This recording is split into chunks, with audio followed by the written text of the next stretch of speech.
صلوا على النبي عليه افضل الصلاة والسلام. شوية عيش فينو عمايل ايديا، بسم الله ما شاء الله عليهم، احسن من محلات بالظبط، مع شوية كبدة.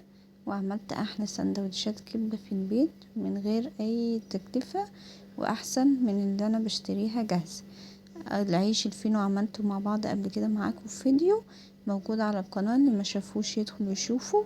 وده الكبدة بتاعتي، نص كيلو من الكبدة، والدقة بتاعتها شوية توم على فلفل، وهرستهم كويس وقلبت مع الكبدة شوية، ونزلت بيهم في طاسة على النار شوية زيت سخنين، ونزلت بيهم بالكبدة بتاعتي. بعد كده انا نزلت بباقي الدقة. بعد كده نزلت بحوالي 3 أو 4 قرون من الفلفل الاخضر، وقطعتهم صغير زي ما انتم شايفين كده، واشوحهم مع الكبدة بتاعتي لحد الفلفل ما يدبل معايا زي ما انتم شايفين كده.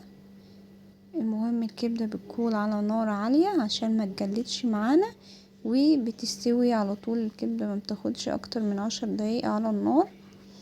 ولو حابة تخليها سبايسي او حراقة بتضيفي من الفلفل الاحمر او الفلفل الاخضر بس يكون حراق. وبكده تكون الكبدة بتاعتنا خلصت. وده العيش بتاعنا فتحناه، شايفين قلبه يا جماعة من ازاي. فيديو المقادير بتاعت العيش على القناة كامل، يا ريت تدخلوا تشوفوه وتقولوا له رأيكم، احسن من اللي انت بتشتريه من الفرن 100 مرة.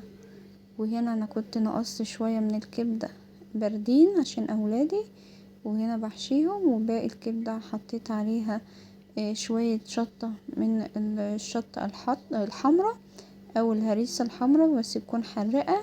ودي كمية السندوتشات اللي عملتها كلها، وبألف هنا وشفا للي كلوها. بجد طعمها لذيذ جدا واحسن واضمن من اللي بتشتريها جاهز. ياريت تشوفوا الفيديو وتعملوا لايك واشتراك للقناة.